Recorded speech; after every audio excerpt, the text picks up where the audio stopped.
We are from Pomona High School, and we are discussing Emily Dickinson's poem, We Grow Accustomed to the Dark. Okay, hello class.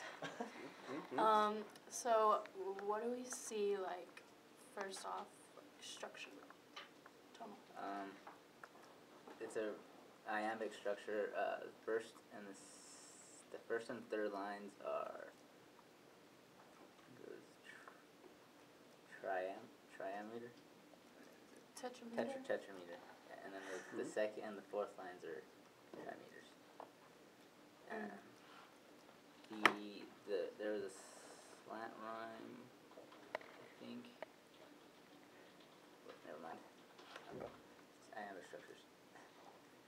Alright, and 5 stanzas I see too. And then, so, let's see, let's jump into some words. So, Cassie, what do you think about grow? It means like to get bigger. So if you look at the word next to it, accustomed, it could be like, you get more and more accustomed as, yeah. Okay. I think it's more like maturing. That's what it means. Like to grow up, or like we're being like used to the dark, so we're maturing into the darkness. What do we feel the role of darkness? That's what I thought when I was sitting over there reading this. What's the role of darkness? Is it a thing? Is it a dream? Is it a path? I think, like, when we just start reading it, we don't really get into it so much. It's just the dark. But like, as we start going into the poem more and more, it starts talking. I think it's more relative towards like life and how like we always get put into like dark situations or dark paths, and we kind of grow accustomed to it. First line, and then we don't really know where we're going. Yeah, I see. Yeah, dark as uncertainty in the next poem. I would agree. So the second line, when light is put away, Keegan, what do you think light means more in this? It's when your certainty is put away, when you're not sure. Okay. I think light represents like knowing the way or knowing the path. We see light in a couple times not necessarily brought up as light, but as like a lamp or vision or the moon or maybe even a moment. Yeah. But light is certainty, and that certainty is taken away by darkness. But we get the whole point of light is that light is temporary, and we have to search for light. Yes, dark and light seem to be like states of being.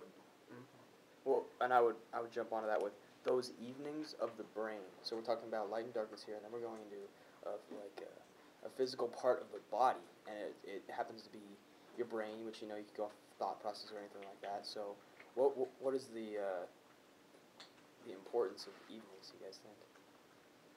It's when the light's leaving. Like evening is like when the light leaving your brain, or disappearing. what's it leaving? Because it's evenings of the brain. I think you gotta maybe get darknesses from the line before into that line, and it's like those evenings of the darknesses of the brain. So like you're thinking too much about, and you just have so many thoughts in your head, and you don't know what to think. You're lost in that in your head. Or like, honestly, we wrote down like mentally lost or depressed. Okay. So those like evening of the brain, like, I don't know, could mean depressed or depression. Okay, I can see that. Maybe lost in thought, lost in thought, maybe. Our class would like you guys to talk about the importance of the capitalized words in the middle of the sentences. What do you think, Cass? Come back to me when I think about that. What about you, Keegan? Well, when you look at it in the stanzas, the words that are capitalized in the middle of the lines are words like neighbor, vision, road, evenings, moon, and those are all of the ones that are capitalized inside the sentences. But for neighbor, we sort of said that it was like people next to you, people with you that can help you. So it's like those people that are with you to guide you through this mental uncertainty. Mhm. And then for vision, vision was light, Mhm. also certainty. Mhm. Road is a path, Okay. and usually lit. Road's usually lit. Moon is light. So it was like every word that was capitalized inside the middle of these lines was all relating to vision and mental clarity and certainty. I think the word lamp has a big importance within it because like you said with neighbor, it represents like the people around you.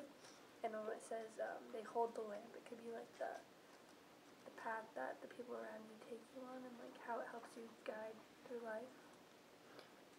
So I guess like overall importance, like Dickinson capitalized just to make her audience like pause and realize like she's the dashes too, I think. Yeah, that's what I was gonna. So what's For importance, Mhm. like to make them stop and think about each word.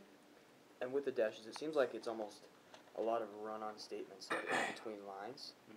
So what do you guys think of the importance of that is? Well, if you see like there's only one period at the very end, and that sentence is, and life steps almost straight, and like, it's almost like that's, well, obviously that's the ending, and like, because there's no other periods within Mhm. it, so it's like, that's just like the ending of the idea of life, almost. It's like a single train of thought. Yeah. I think they use the dashes, like, for instance, in the second stanza where it says a moment. It's like, we pause, and we're like, it's a moment, we uncertain step, we don't know where we're going. And then the next line is, for the newness of the night, we don't, it's new, we're unfamiliar, it's different to adjust to, we have to. And then there's another dash, and then the third line in that stanza, it's then with the dash. We kind of pause and we like, okay, now we have to fit our vision into the dark, or to the dark. Mhm.